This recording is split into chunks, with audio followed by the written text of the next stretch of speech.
खतरे की घंटी जो उसके सर पर बज रही है, जो खतरे की घंटी उसके चारों ओर यूं यूं करके मंडरा रही है, सीमा हैदर का दिन रात का डर आप लोगों को दिखाई दे रहा होगा। ना वो अच्छी तरह से व्लॉग बना पा रही है, ना वो अच्छी तरह से कोई वीडियो शूट कर पा रही है। सीमा हैदर इतनी ज्यादा मानसिक रूप से बीमार हो चुकी है, सीमा हैदर को मेंटल असाइलम की जरूरत है। जी हाँ, पूरी बात हम आपको आगे बताएंगे, कृपया करके पूरी वीडियो देखिएगा। तो सबसे पहले नमस्कार, आदाब, सत श्री अकाल। मुझे आप देख पा रहे हैं वकास अब्बास जी के चैनल से।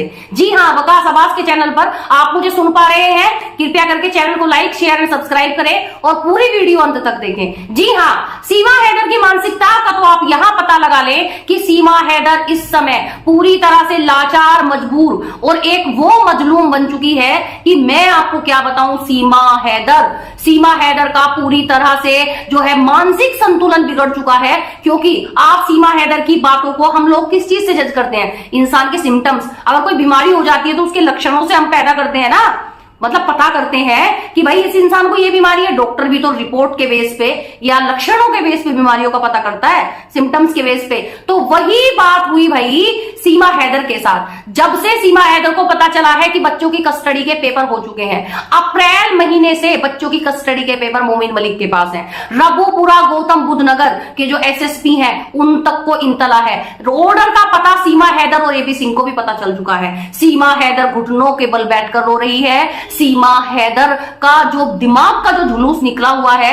अब आप एक बात बताएं, सीमा हैदर के चैनल की इनकम इतनी ज्यादा कम हो चुकी है, ये इतने बड़े बड़े सांड पड़े हैं रघुपुरा में, जो मतलब नेत्रपाल कभी भी छत्ती पाकर चढ़ जा, हालांकि नेत्रपाल को तो ये दे नहीं रही। उधर सचिन है, लप्पू लपवा, और दूसरा उसका भाई है, भाई के परिवार है भाई का, जो सीमा हैदर की गुलामी करते हैं चंद पैसों के लिए। ठीक है, तो सीमा हैदर उन्हें पैसा लौटाती है। दूसरा जो सबसे बड़ा सांड सीमा हैदर के सिर पे खड़ा है वो है एपी सिंह।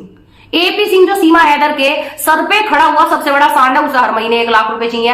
काम तो वो 1 रुपए का नहीं करता, सिर्फ वो एक काम करता है, महीने में एक कॉन्फ्रेंस करता है। उस कॉन्फ्रेंस में आकर कहता है कि सीमा हैदर ने सभी त्योहारों को बड़ा पारिवारिक और बड़ा पारंपरिक तरीके से मनाया है, सारे त्योहारों को मनाया है। सीमा हैदर एक सनातनी है। हम high court, supreme court Allahabad, हम सुप्रीम कोर्ट दिल्ली, हम जाएंगे, हम पानीपत कोर्ट जाएंगे, हम जेवर कोर्ट जाएंगे, हम ये करेंगे, हम वो करेंगे। अबे चुप, क्या करेगा तू? कुछ ना तेरे से हुआ ना कुछ हो सकता। तू गुमराह करने के अलावा कुछ नहीं कर सकता एपी सिंह। तूने जो नाम जो तू बदनाम कर रहा है ना, एक वकालत के पेशे को जो तू तार तार कर रहा है, तुझे क्या लगता है इन तार तार करने से या सीमा हैदर की गोद भरने से तू सीमा हैदर को नागरिकता दिला देगा? अरे अगर तू भारत का एक झूठा अधिवक्ता है ना, तो हम भी भारत के बच्चे हैं, हम भी भारत की बेटियां हैं, हम भी भारत की बेटियां हैं। आई बात समझे? तुझे सबक सिखाने के लिए अगर हमें उतरना पड़ा सड़कों पर तो याद रख लेना, रिमेंबर ऑलवेज एपी सिंह, तू नागरिकता नहीं दिला सकता। चंद चाटुकारों को लेकर, मनोज मस्ताना जैसों को लेकर तू सोचता है कि मतलब सीमा हैदर के साथ पूरा भारत है। अबे जा, चला जा, क्यों दिमाग खराब कर रहा? कौन सा भारत है सीमा हैदर की गैल? भाई भारत के लोग वो है, मेरा देश मेरा भारत वो है जिसे सोने की चिड़िया यूं ही नहीं कहा जाता। कहते हैं अतिथि देवो भव। एपी सिंह कहता है अतिथि देवो भव, मतलब अतिथियों का भगवान की तरह सम्मान होता है। तो भाई अतिथि देवो भव की परंपरा है भारत के अंदर, घुसपैठिया देवो भव की नीति नहीं है। ये एक अवैध घुसपैठिया है। She is criminal, she will be always criminal. आया समझ एपी सिंह? ये क्रिमिनल है, ये अतिथि नहीं है, ये घुसपैठिया है जिससे भारत की सिक्योरिटी को चैलेंज किया है।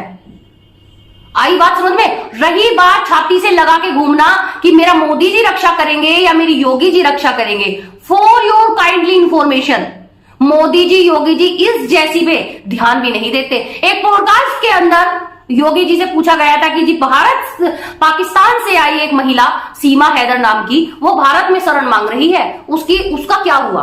तो योगी जी का सवाल था, योगी जी ने ये नहीं कहा कि मैं सीमा हैदर को शरण दूंगा अगर वो यूपी के अंदर बैठी है। योगी जी ने कहा कि उसकी जो जांच पड़ताल है वो हमारी जांच एजेंसियां कर रही है। ये जवाब था योगी जी का। योगी जी का ये जवाब बिल्कुल भी नहीं था कि नहीं भाई हम सीमा हैदर को जो है शरण देंगे। ऐसा बिल्कुल भी नहीं हो सकता। जो हमारे देश, हमारे संविधान के विरुद्ध तो मोदी जी योगी जी भी नहीं जाएंगे, वो भी हमारे देश के संविधान का पालन करेंगे, भारत के संविधान का पालन करेंगे। और सीमा हैदर सुन, बकरे की माँ कब तक खैर मनाएगी, ये कहावत तो तूने पाकिस्तान में भी बहुत सुनी होगी। बकरे की माँ कब तक खैर मनाएगी, बकरे की माँ पता है ज्यादा दिन तक खैर नहीं मनाती, उसे एक दिन हलाल होना ही पड़ता है। उसी तरह से तू है, कब तक करेगी बता।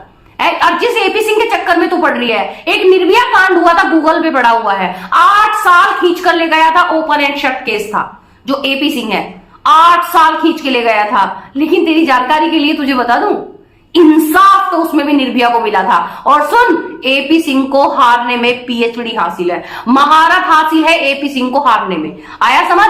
तू क्या सोच रही है कि एपी सिंह हारता नहीं है? अबे पागल, एपी सिंह तो आज तक कोई केस नहीं जीतता। हाई बात समझे, हम पर भी तो कार्रवाई करवा रही थी तू, हम यूट्यूबर पर 500 बार तो तेरे भैया ने हमारे ऊपर एफआईआर कर दी, आज तक हमारे पास तो एक नोटिस ना आया।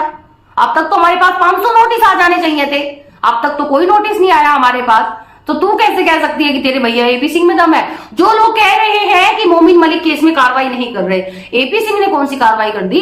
कौन सा यूट्यूबरों का बाल फाड़ लिया, कौन सा उसने नागरिकता दिला दी? उसका काम सिर्फ भोंकने का है। रही बात मोमिन मलिक की, मोमिन मलिक एक शांत वकील है, क्योंकि जो वकील अपना काम करते हैं ना, उनका काम बोलता है, वो जुबान से बकवास नहीं करते, लाइक दैट एपी सिंह की तरह। तो भैया मोमिन मलिक जो है काम कर रहे, शेर है, एक ही बार दहाड़ेगा सीमा हैदर, जब उस मजलूम बाप को उसके बच्चे दिला देगा, भारत की फतेह करा देगा। और सीमा हैदर सुन, मेरे भारत की जो न्याय प्रणाली है ना, जो अदालतें हैं, यहां सच के साथ न्याय जरूर किया जाता है, यहां अन्याय नहीं होता।